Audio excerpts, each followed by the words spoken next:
Can I start with, I'm giddy. I feel like the young kid growing up around my parents. My father was an archaeologist, professor, PhD. He was an anthropologist and a director of a museum. So I was surrounded all my life by scientists.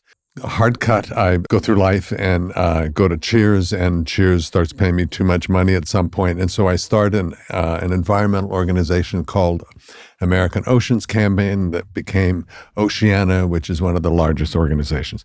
But really what I'm doing is I'm saying, hey, Dad, I may not be a scientist, but I'm hanging out with them. I'm trying to be like you. And I think that was kind of my motivating force in life. And here I am talking with somebody who's very dad-like to me. So I'm so tickled. My dad was an anthropologist. I read that.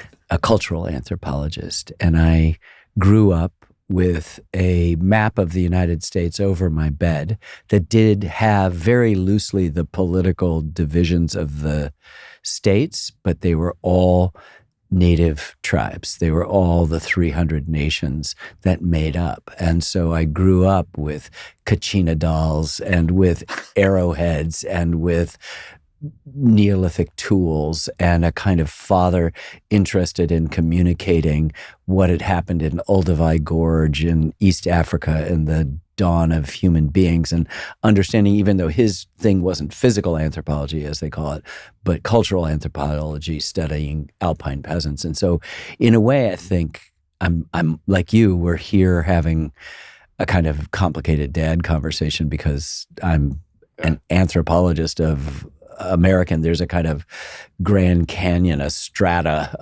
of the stories of us that have layered upon layer created who we are. I want to do one more thing because I think we both share, is it Dr. Henry? I always call him Skip Gates, Finding Your Roots. I read that you did that as well. I did. And we have, I'm sorry, this always sounds bizarre, but not to you. You brought your skip book? I have my skip book because I couldn't remember. His last name was Smith, but he was Mayflower. Came across, which I noticed you did. I've got some pretty close, not quite Mayflower, but on my mother's side, Tupper, there's somebody, but I've learned from Skip and from others doing genealogical research and having just finished this massive thing on the American Revolution that one of my relatives is Eldad Tupper. When I heard that for a while, I thought, Eldad's great, let's name it dog Eldad. Then it turns out he's a loyalist and refused to sign an oath and ended up in New Brunswick. And then I was sort of, he was dead to me. I mean, literally and figuratively.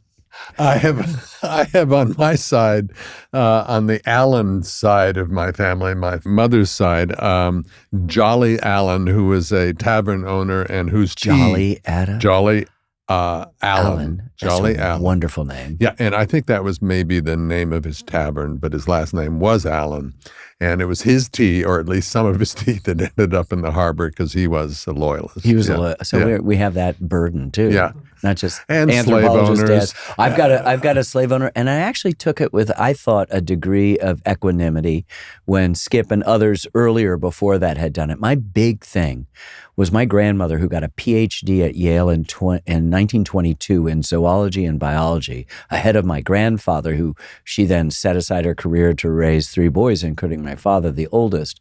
A remarkable woman, had said that we're related to Robert Burns, but I can't prove it. And nothing we could do, no genealogical, no spit test, nothing.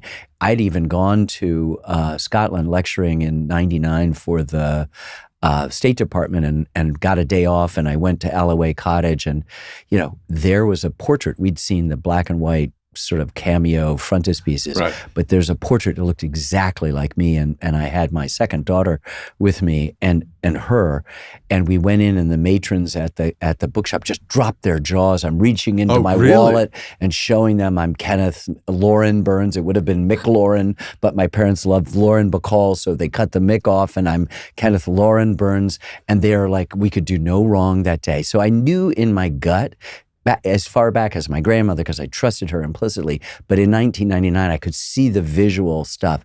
And then, God bless Skip, even the historic New England Genealogical Society that took me back to Charlemagne could not. Me too, by the way. Go on. Hey, cuz, good to see you. Oh my God, I knew. Just watching Cheers all that year. I went, that's got Charlemagne energy in it. Charlemagne energy in it. Holy Roman Empire. So I finally had sort of kind of given up and thought maybe this was a sort of genealogical cul-de-sac, but he did the mitochondrial DNA, which is the mother stuff, and he got a hit of a cousin and an aunt of Robert Burns. Robert Burns was born in 1759. My folks came over in 1750 from Scotland, but from that area. But we are related. And I just had that great relief. I could just go, okay, you're an American, you got to deal with slavery and all of the stuff. I mean, 99.99% of my films, we bump into race all the time in it. And the loyalist stuff was hard to digest, but it's complicated. But I've got Robert Burns, with some power, the gift to give us to see ourselves as others see us. Okay, so now that I've proven that I'm just like you. And we're cousins. Yes, which cousin is great. related. Yeah. Do you want to spend Christmas or Thanksgiving together? Thanksgiving. Thanksgiving. Because my guy on the Mayflower, Mayflower was there. Well, that at the famous original painting okay, is supposedly him. So I'm not going to bring anything. Like, you'll do all the cooking. Yeah. Okay, great. No.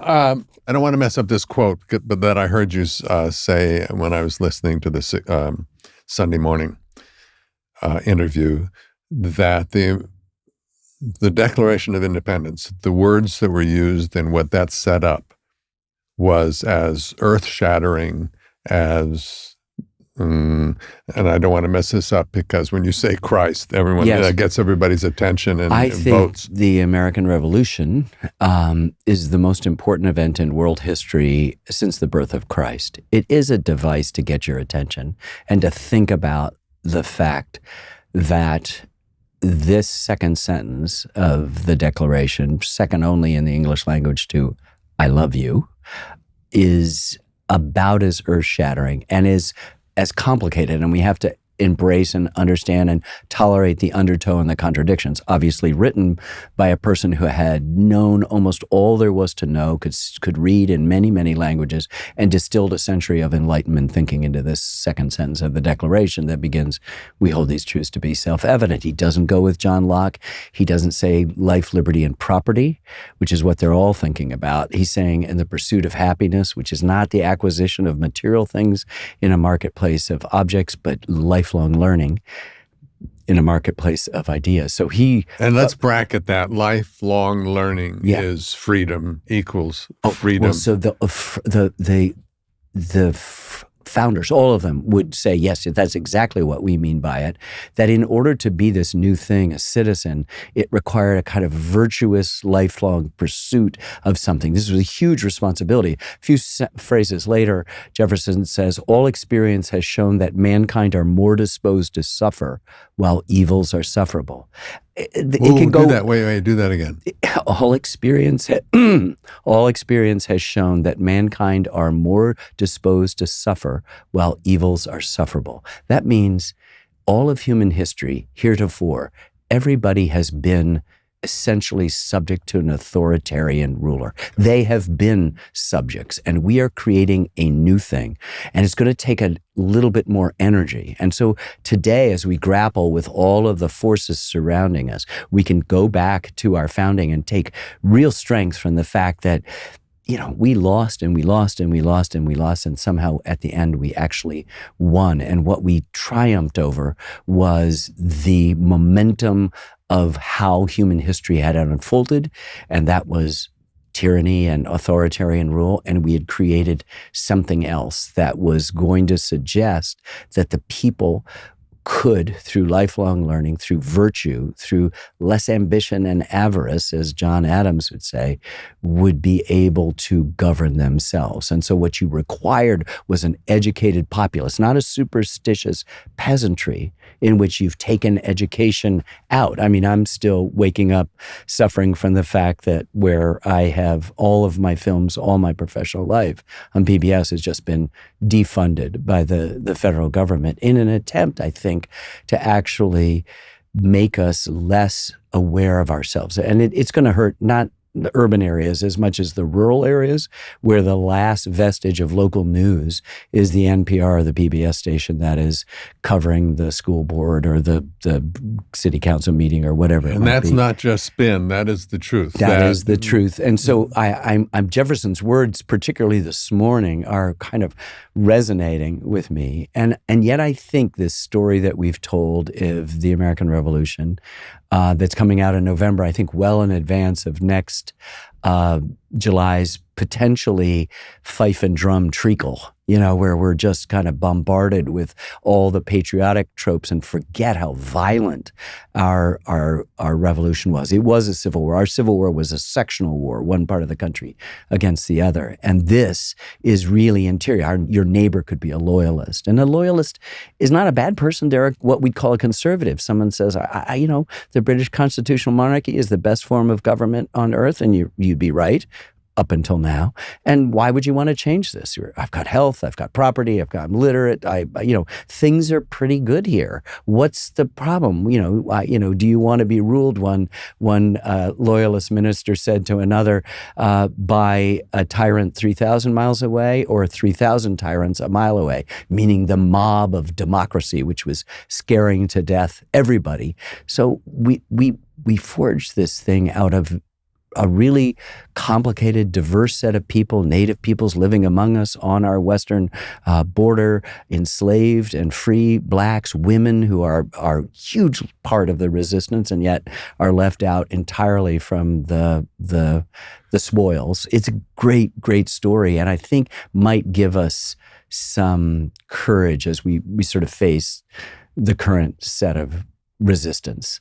I want to go back in a second, but to finish, to just off what you just said, there is hope in realizing, I heard you talk about, we do tend to, both sides of, whatever conversation, to hype up the unnatural thing that's happening in the world at the moment. Whereas the truth is, that's human nature, and we've been doing it forever. We've always been divided. We've divided out our revolution during this know-nothing periods of the early 19th century. Of course, the Civil War. We murdered 750,000 of our own people over the question of slavery, which we were still tolerating. There were 4 million human beings owned by other Americans in a country which was bragging to the world that all men were created equal. We've struggled through the Vietnam period, through lots of other things. Division is given.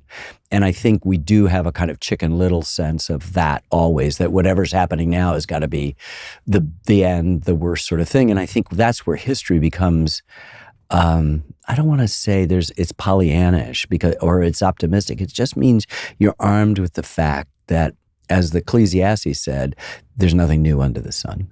And like faith, democracy or freedom is not set in concrete. Faith is I think, is something that you don't, sign up for and then every Sunday or whatever, it's a living thing that if you do not wake up every morning like you do with your love for your mate and refresh it and work hard for it and make mistakes with it, but engage it literally every day, then you're not really engaging faith or democracy or love. That is exactly right. And in all of those things, faith, democracy, and love, I think that's it. I gave the commencement address last year at Brandeis, and at one point I just said, you have to realize that the opposite of faith is not doubt. Doubt is central to faith. It's what keeps it, as you're saying, a practice and not something that then you just wear and say, I'm this, and not do the work necessary. The opposite of faith is certainty. Certainty destroys the kind of mystery that the search provides. So every morning I wake up and have for 10 and a half years received a photograph from a friend. It used to be just him and his dying son, who's now passed away, back in 2015. And he photographs the page of Tolstoy's Calendar of Wisdom. At the end of his life, he published 2 books, each with every day of the year, had a set of paragraphs and quotes from other people that are signed. And I respond to it. It comes in at like 5 a.m. and I respond as soon as I'm up. And over the years, it's grown, and there's a couple hundred people who receive this email, and very few respond, but some of them come in with extraordinarily stuff. But I make a comment every day, and it's I don't know what, Vespers or the evening prayers. I don't know what the equivalent of what the morning prayer is, but for me, it's a way to start. And it's almost like breaking the ice on something that's beginning to harden. Whatever we think, we always take our faith, we take our love, whatever, and something happens and it begins to harden, and it's a way to break it up and saying, I'm starting over, and I make a note, and I just always say new day, ! Meaning what are you going to do? And you think about this. Sometimes he's quoting the Buddha. Sometimes he's quoting Jesus. Sometimes he's quoting the Quran. Sometimes and you realize that all of these faiths, which are responsible for so many of our violent things, are all, great rivers flowing into the same sea. They have exactly at their heart. I mean, I said in that same speech that, this is a Jewish university, Brandeis, named after the first Jewish Supreme Court justice. And I said, we are now so dialectically preoccupied, gay, straight, young, old, black, white, Palestinian, Israeli. And you just take that dichotomy and you just look at the situation. There is this land, which is actually the holy land for 3 great religions, all of them children of Abraham, who've turned it into a shameful graveyard. And I said, God does not distinguish between the dead. The founders of our country, many of them were what are called deists. That is to say that they believe in a supreme being, but one disinterested in the daily activities. So when you hit a game, a walk-off home run, you don't need to thank. There was no bigger power that did that, and doesn't distinguish between faiths. So it gives us a country started unlike any other country, not just on this thing, citizen, but with no established religion. And so you are not essentially saying, I am going to participate in the squabbles that inevitably arise from the I'm right, you're wrong aspects of even the most right. All the different Protestant sects, each one is slightly different from the other with a different thing. And we've permitted those differences and between the larger religions to cloud everything. And that it's all the same, and it gets back. I live in New Hampshire. I have a yard sign and political yard sign. We're a big state. People come through. And my yard sign says, love multiplies. Which I think is the only equation that actually addresses the universe. And it's great because it's a bit of a haiku. So what the hell does that mean? Yeah, a couple of people come by, and then inevitably somebody will come by, usually a woman, and say, "Well, that's really beautiful." And I said, "You want one?" So I go to the garage and I pull out, and give them a yard sign that says "Love multiplies." We've gone down many rabbit verbal hallways, and they're I all lost so my key to my room. No, they're so fascinating that I just want to do 2 things. One, time out. Calling myself out. I did that thing, in school when you don't know the answer, but you want to show that you're, the smart kid raises his hand, and you, once they call on the smart kid, you go, whoa. Well, yeah, I knew that too. I knew that too. When you did Brandeis and said, was named after, I mouthed about a second behind you, Supreme Court Justice. Just in case my friends here saw that I saw knew. that, but I still think we're in sync. We are in sync. But here's why I bring that up. The conversation is at a pretty high level of knowledge of history and everything else. I find you fascinating beyond belief. And one of the things that makes you so fascinating, I think, and drives you is your curiosity. Everything you've talked about is you wake up and you're curious.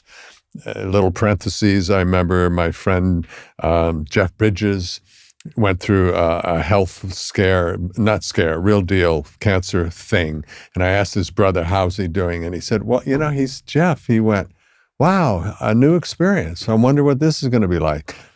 That sense of curiosity keeps your life.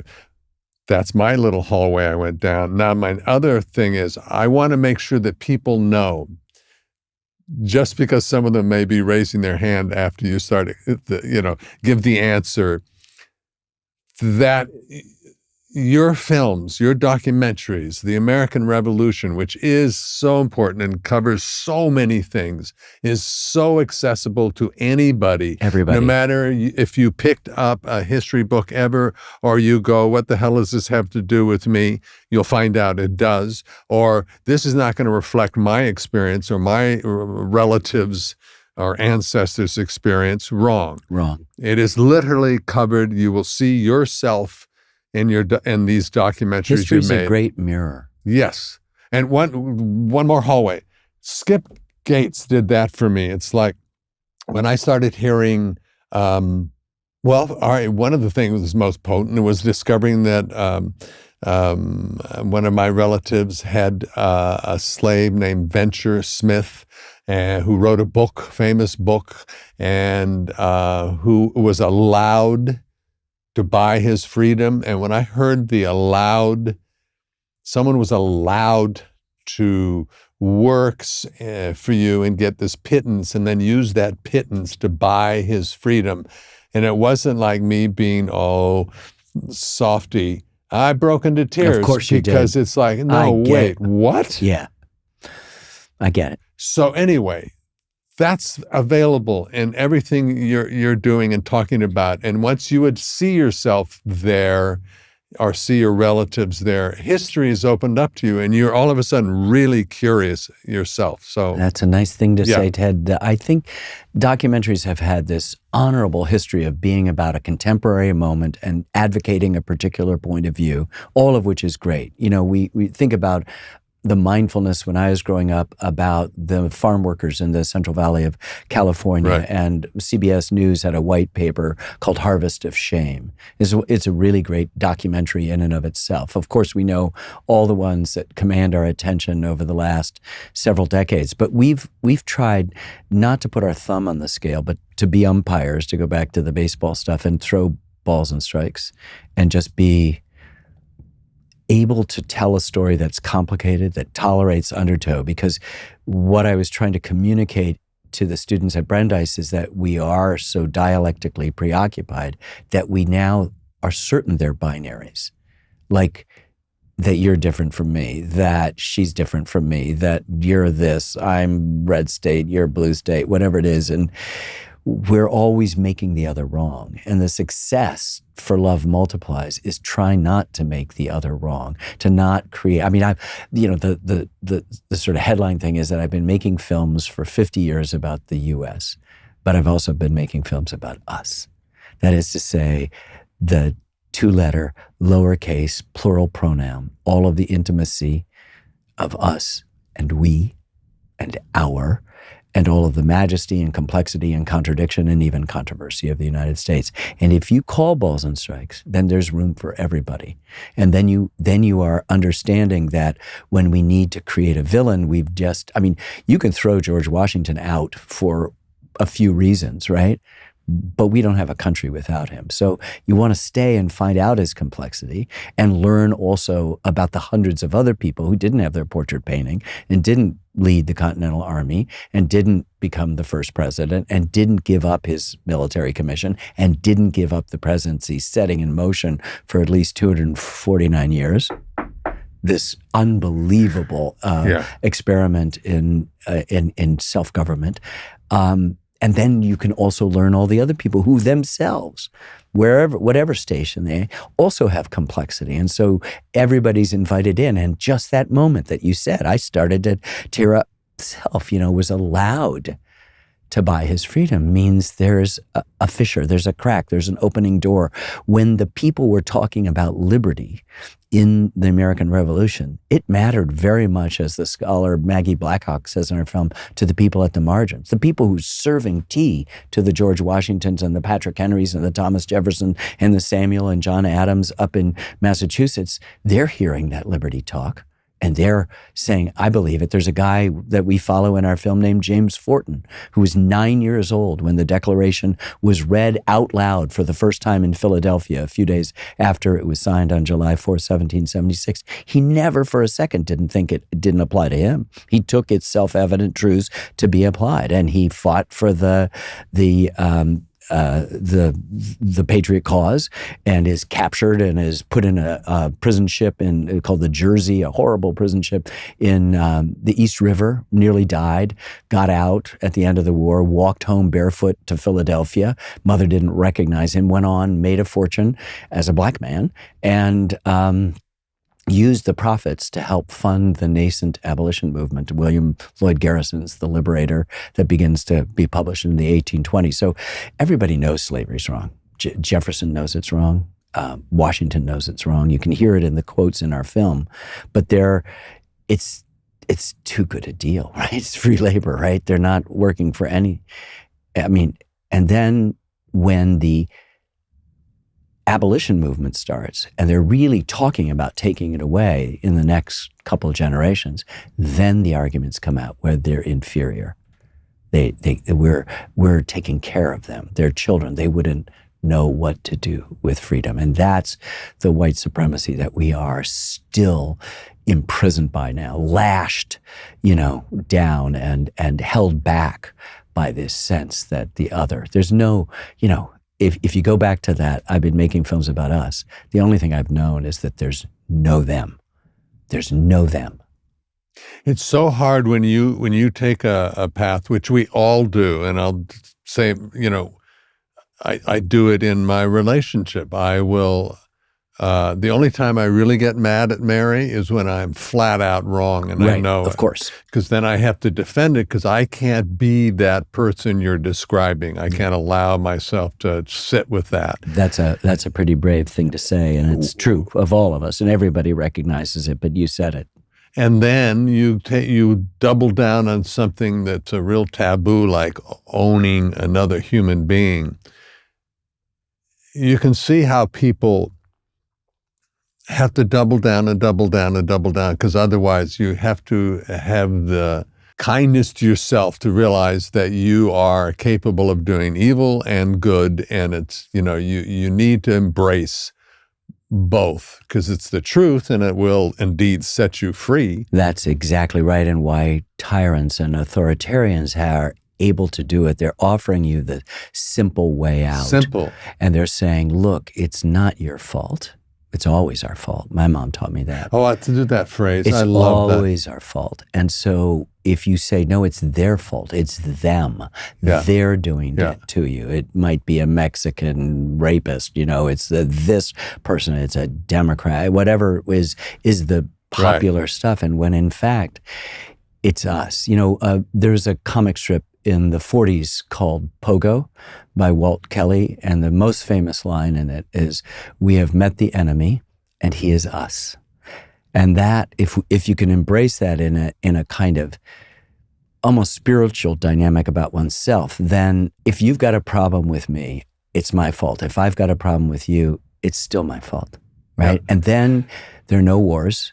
Love multiplies. And there's no pointing your, because not to get into or partisanship or whatever, but I know the LA Times did a non-scientific study once where they wired people up with their brains, and a self-professed liberal and conservative. The conservative brain had a lot of trouble and make them anxious with paradox, right? With holding both, I can do evil and I can do good, and that's in me and always is. That's hard to deal with and make some people anxious. Then if you're the other person who can deal with paradox, one of the things that we have done that's unforgivable and is contrary to what you just said. If you have a problem with me, it's still my fault. That's right. We make people feel less than if Right. they can't hold paradox. If they're, we are snotty sons of guns. Yeah. I am. Yeah, no, I know. And, we spend an awful lot of time, people use the phrase, I'm an amateur historian, I'm a filmmaker, I'm a storyteller. And, but I spent 50 years telling stories in American history. And you hear people say history repeats itself. No event has happened twice. Or we're condemned to repeat what we don't remember. It's lovely, often attributed to George Santayana, often about the Holocaust. And you want to say it, it's a lovely thought. It's just not going to happen. That's not the way human beings are wired. Mark Twain is supposed to have said, history doesn't repeat itself, but it rhymes, which is just perfect. Right?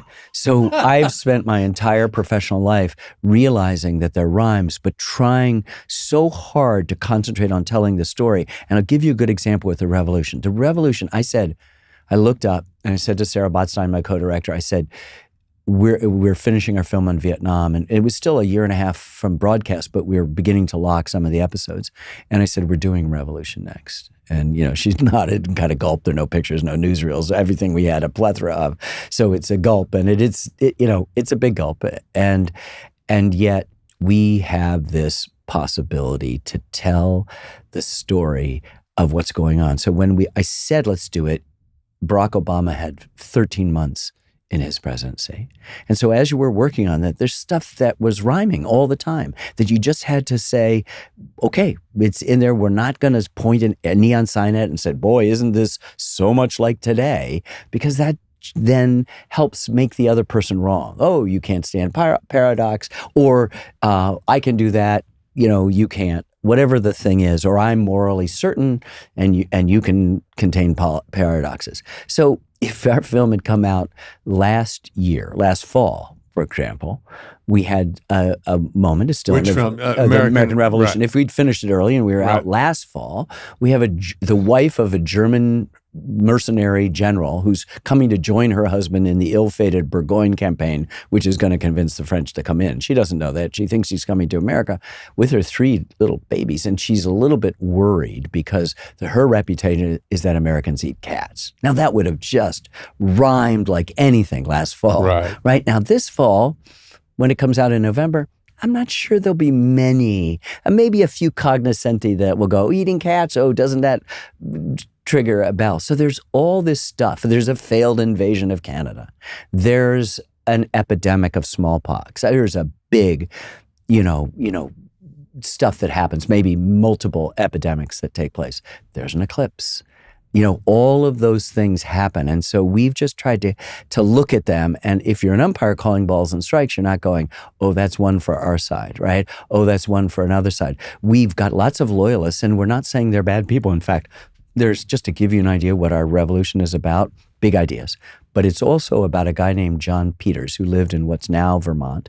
And he is a loyalist. He has escaped to Canada because of the opprobrium that has been heaped on him by his neighbors. His wife has also escaped and found sanctuary on a British boat. And life and death kind of stuff. Oh, life and death. Well, I'm going to get to that. So he forms a regiment in Quebec, a loyalist regiment. His 15-year-old son signs up first, and they come back down. They're involved in the Battle of Bennington, which is actually into New York State, and he's losing. It's a battle that his side is going to lose, and the Patriots are overwhelming the redoubt, the hastily built fort that he's in.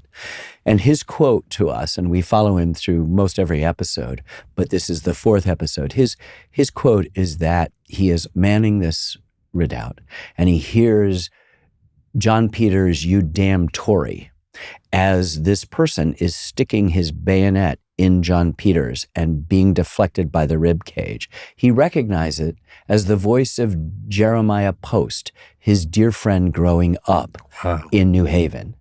And then I was obliged to destroy him as he fires his pistol, killing Jeremiah Post. That, Ted, is also the American Revolution, in addition to all those other things. So I think maybe because there's no photographs or newsreels, maybe because we're so afraid that we might diminish the big ideas. We accept the violence of the Civil War, we accept the violence of the 20th century wars, but we sort of want to protect the guys in Philadelphia thinking great thoughts and signing great documents, that we're unwilling to sort of open up. And so we've encrusted the revolution with the barnacles of sentimentality and nostalgia, which are the enemies of any real understanding.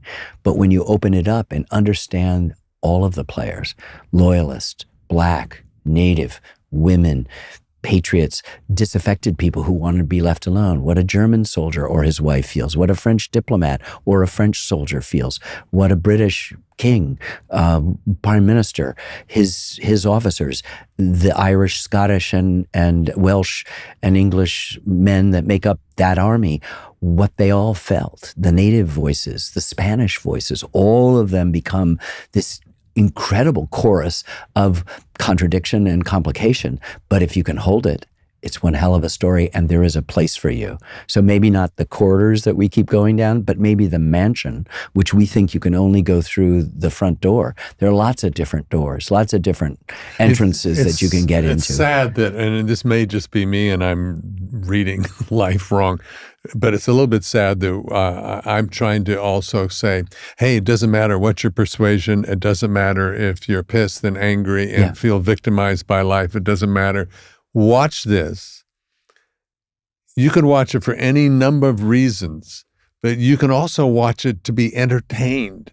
You know, take your most famous. Yeah, it's a good story. It's a good story. It's a good story. It's a good story. That's really the end. In fact, and you know, the novelist Richard Powers says, and this is where we're at right now. And I think what you're trying to do is appeal to something bigger than the dialectic, bigger than the there's nothing binary in nature. It's just, it's all complicated, and it's all has, you know, laws that are much higher than we perceive. But Richard Powers, a novelist, said, the best arguments in the world won't change a single person's point of view.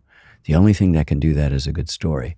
Because a good story is like a benevolent Trojan horse. You let it in, it's not going to slay the city. It's going to come out and transform you. So yes, if you are a diehard MAGA person, I've got some over mountain men in North Carolina that you will recognize. These people are fighting the British because they're pissed off that they're going to tell them first they can't cross the Appalachians, and we're going to do it anyway. And when you tell us to come and join the Loyalist cause, we're not going to. We're going to come and join the Patriot cause, and we're going to beat your ass on Kings Mountain, and that's what happens. And so you see, and then later on, when the revolution's over, they go, we don't want to live under this new thing. We want to start our own state in Western thing, and we're going to call it Franklin, by the way. So there are people who are upset at the idea of democracy. Like, democracy was not the intention of the founding fathers. Democracy was a consequence because in order to win this revolution, you had to extend rights beyond your class of propertied intellectual elites, we would call them. And that the revolution in our country comes about because people, teenagers, felons, second and third sons without a chance of an inheritance, ne'er-do-wells, unscrupulous sorts, recent immigrants from Germany and Ireland, they make up the Continental Army. The sturdy militiamen, they disappear when the crops have to be sown or reaped, or they're scared.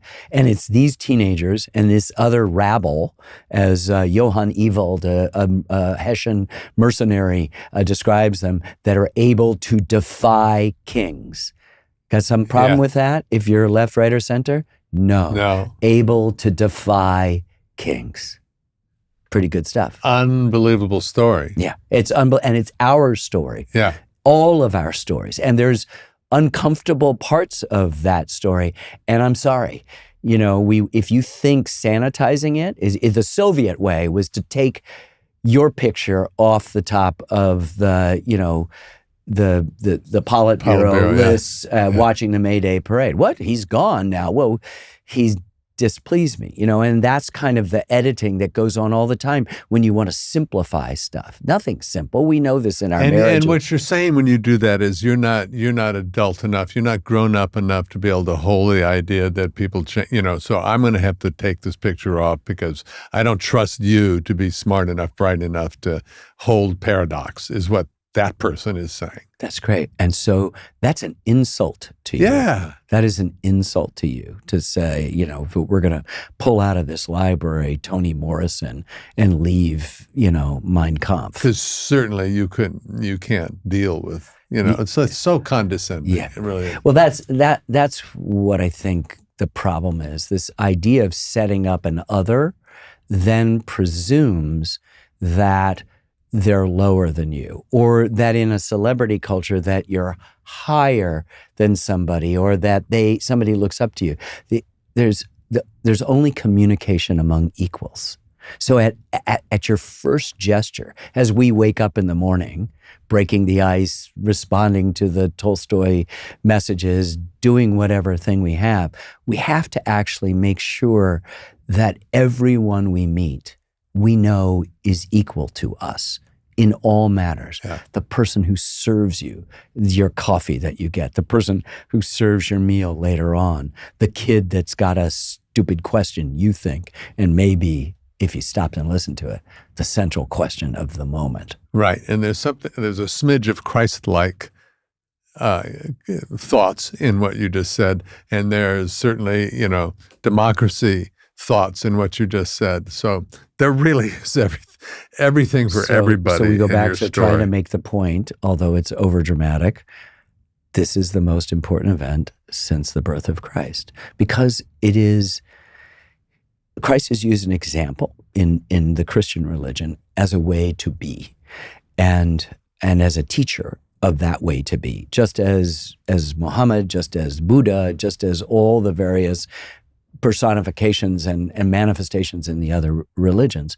And so you can either, as you said earlier so well, you can just take it as, okay, it's Sunday and now I'm done. Now can I watch the game?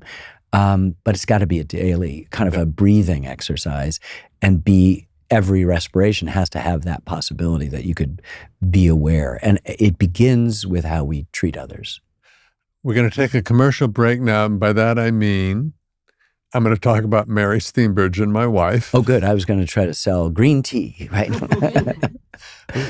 I love green tea. First of all, I love your wife. Good. She's the best. And I know my brother, who's a great documentary filmmaker too, has used her in many, many films. And I'm sort of screwing up the courage to ask both of you cats to come and do more work. You've already read. That smacks my bailiwick, false humility. You're screwing your courage up to ask Mary and me to be. We're there. Okay. I have you on record. We're there. And if we're not doing something within the year, we're coming after you. So here's my commercial break. And it comes from Skip Gates, Finding Your Roots. And Mary and I both said, yes, of course we want to do it, because we knew Skip from Martha's Vineyard and all that. And so when you're on camera when your life is being revealed to you. Exactly. So there's a degree of, I'm on camera. And my life is being revealed to me. And I need to respond in a nice, on-camera way. And I think someone had just complained recently about finding out that their relatives owned slaves and were upset about it and wanted to edit it. I don't remember who it was. Doesn't matter. But it was like... I remember that, yeah. And Mary's going, that's not my concern. My family was so poor. I doubt that we had anyone had slaves. Turns out that's not true. They did. But her great fear, Mary's great fear, sitting down with Skip, was that I will be boring. All of my ancestors will just be boring. And please, God, don't let that be so. So she sits down, and here's your mom, here's your father, and you know about your grandparents, and these are your grandparents. Do you know about your great-grandparents? And Mary's going, no, please, God, please, God. Mm-hmm. And they were wood choppers. And Mary, who's on camera, can't go, oh, shoot me now. Yeah. And she, oh, really? Wood choppers? And then, yes. And then, do you know what his father did? Wood choppers. And she was just horrified.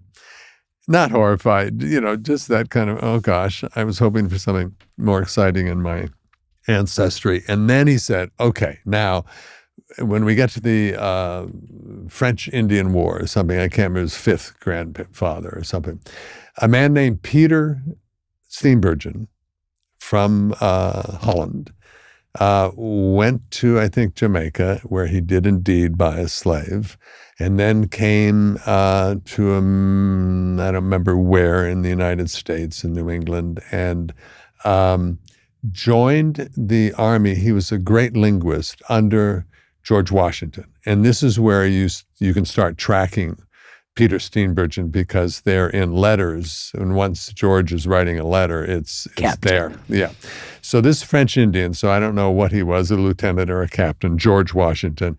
And Peter Stuyvesant was a very handsome, charismatic rogue, and was just getting his entire platoon, or, all of the men under George in this particular area, into deep trouble for his carousing and his this. And letters were written to George saying, if you don't handle this, we may have to handle you, in essence. So Peter could have changed history, right, by being this thorn in, they were both friends, but he was a problematic friend. He ended up getting dismissed over time and married some wealthy woman and had a tavern. But then during the Revolutionary War, came back and served under Washington. And in one of the British chasing the army across a river, Peter Steenburgen stayed behind and untied the British boats so that they couldn't follow him. So he became very heroic. But anyway, that's my commercial break to was Mary Mary's. Just so overjoyed. Yes. And then just think about it. Then their grandchildren settled down and chopped wood. That's okay. That's okay, right? Yes, it's There's okay. no communication except among equals. And what I learned, I was working on a film in the aughts on the history of the Second World War, and it's the only film I've really done that had hundreds of brethren, like lots of films. And we were telling the story through ordinary Americans in 4 geographically distributed towns: Waterbury, Connecticut; Mobile, Alabama; Sacramento. 100,000 population in 1941, and then a tiny little town in southwestern Minnesota called Laverne, a few thousand. And what I understood, or what a dear friend of mine sort of reminded me, he goes, there are no ordinary people. And then, because you realize that woodchopper might have been, in another generation, landing at D-Day at Omaha Beach, where there's not a financial reward. You're not getting an empire. There's no conquest involved. You're not gaining territory for your land. There's no treasure to loot. You're there, and you're a farm boy from Iowa, and you've never seen the ocean, let alone dropped it under those circumstances. Then you're talking about the animation of big stuff, ideas, and they're at the heart of our story. Yeah. We talk about great experiments. I mean, yes, the Constitution, the United States, creation of it, is in a grand experiment. The reason why I get close to thinking about a higher, when you say God or Christ or religion, it just, everything gets so small. But if you when I think big thoughts, my thought is what a grand experiment being human is. Yeah.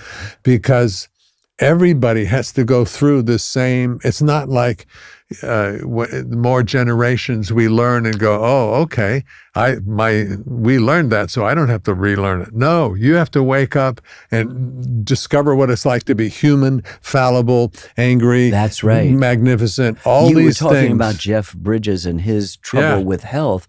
I thought that I had a friend who's maybe the highest person I've ever met, kind of a holy man. He's a painter, but also a philosopher and a businessman. And he was just into sort of esoteric stuff. And I had the great good fortune to know him. And I made 3 films, little tiny films about him. You're talking Da Vinci, right? No. Well, that's another one. I didn't meet him, but I knew William Siegel was his name. And he was in a terrible car accident before I met him. broke most of the bones in his body. And one of the great Zen masters from Tokyo had come over to visit him, named D.T. Suzuki, wrote beautiful books about Zen, Zen flesh, Zen bones, really wonderful stuff. And he went over and he said, you know, Bill, an accident is worth 10,000 meditations.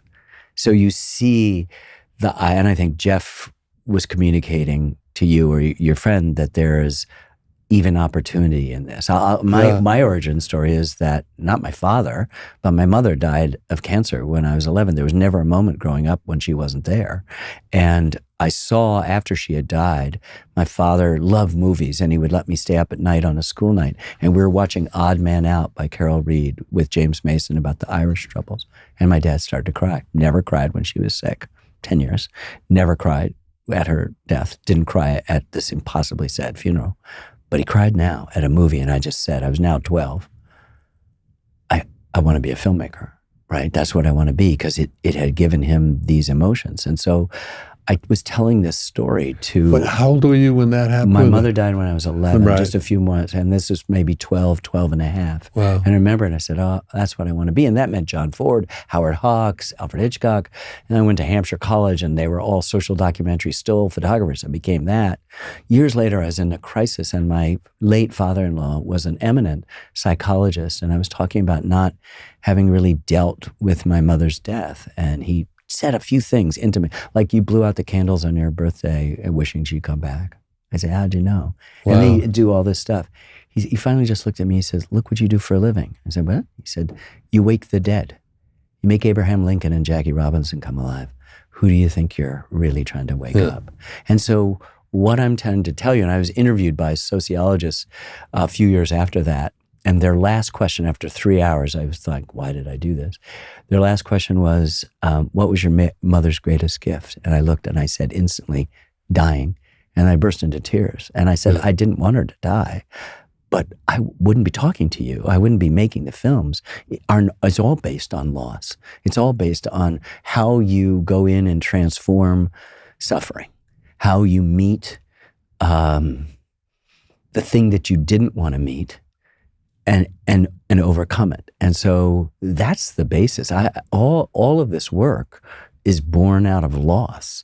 And I would suggest probably that the thing that defines you are less those good times when things ran smoothly, or the traffic in Los Angeles was just, strangely, I'm getting here very quickly.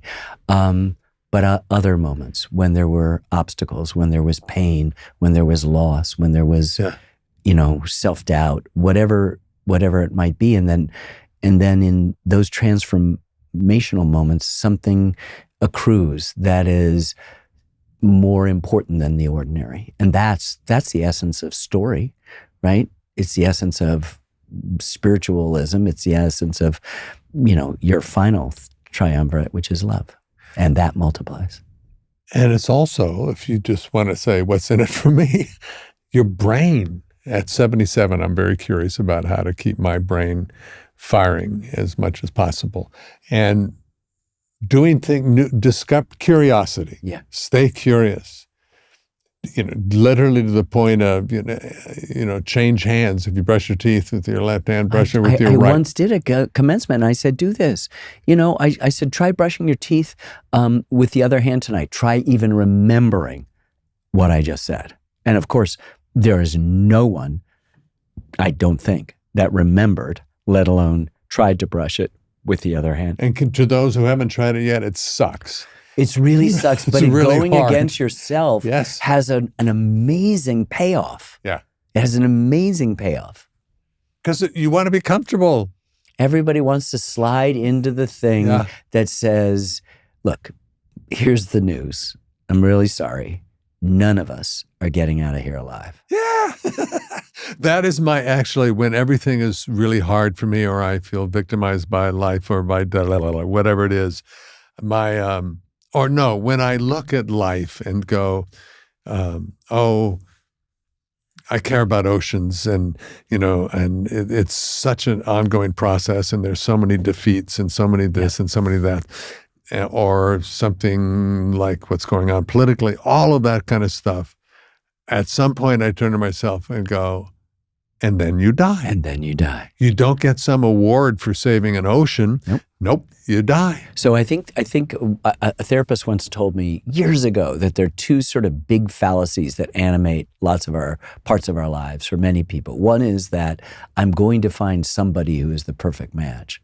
You actually find somebody that you can be a partner in your own self-development and that you grow together, but it's never the perfect match, the one that completes you. You are a priori complete. And so what you've got to do is figure out how to realize that and manifest that. And the other is that there'll be some exception in your case and you'll live forever.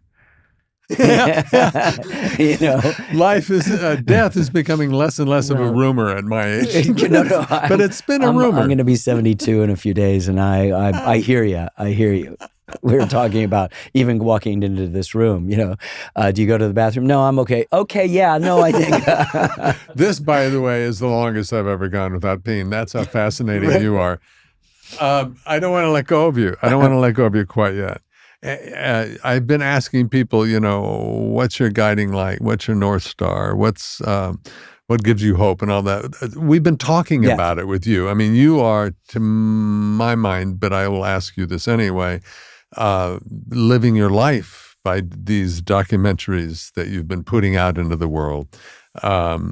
Your life is a demonstration of what you, I think, believe in. So anyway, here goes. What is your guiding light? What is that thing that it must be actually hard for you because you are your life is so defensible in doing the right thing to my outsider's mind that how do you not slip into complacency, the complacency of, boy, am I on target here, boy, am I doing the right thing for the world? How does that not turn into a complacency? How do you stay? So, I left New York City in 1979 with my girlfriend, that soon to be my first wife, and we moved up to a little village in New Hampshire, actually to a farmhouse about 1.5 miles outside that village, and I'm still sleeping in the same bedroom 46 years later next month.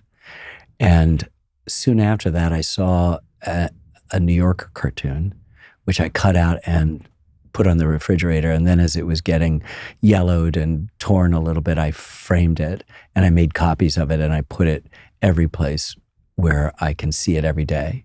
And it shows 3 men standing in hell, the flames licking up around them.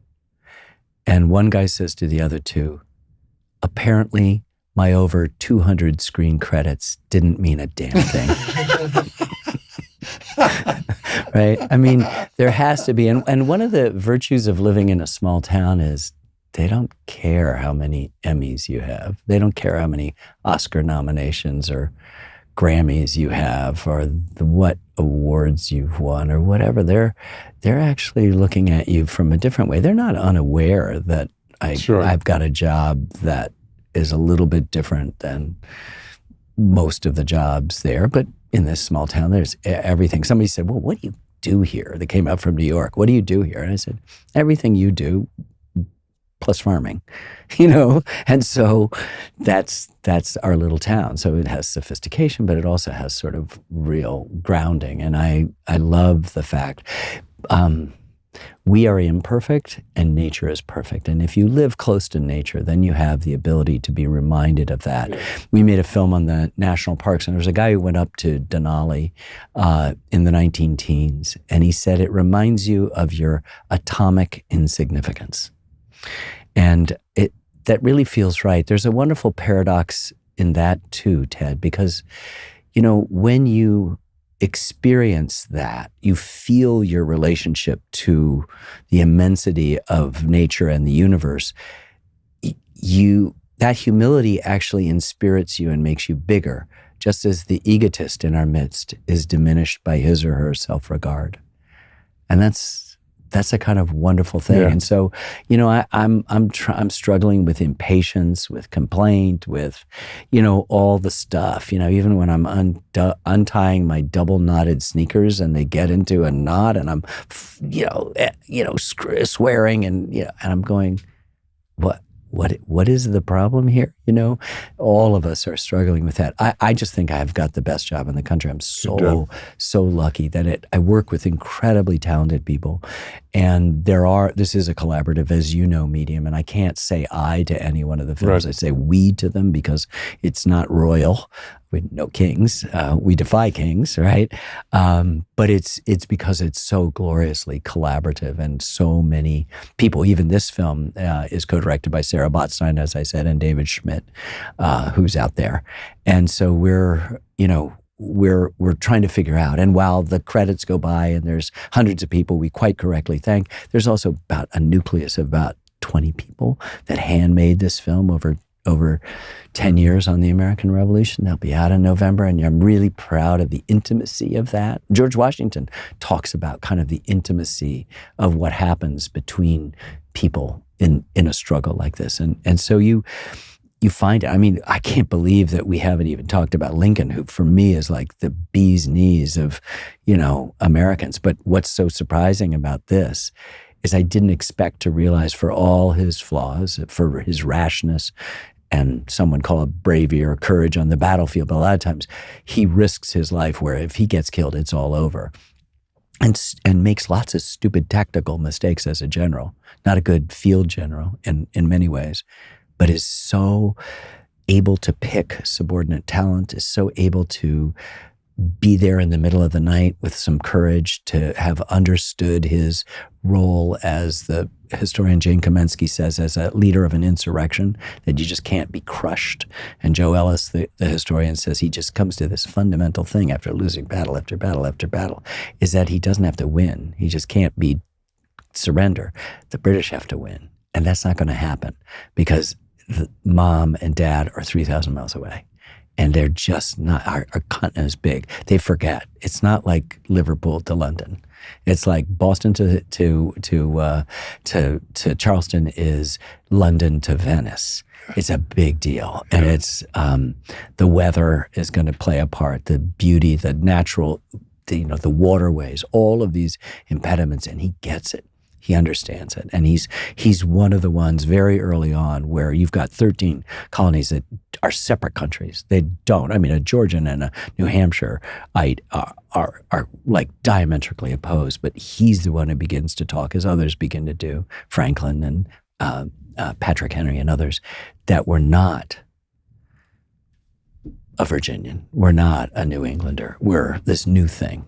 Americans, or actually not a new thing. It's very old, and they've been there for 22,000 years, but you get the idea. I mean, remember, first of all, from grade school, like, how are the settlers who dump your relatives' tea in the Boston Harbor dressed?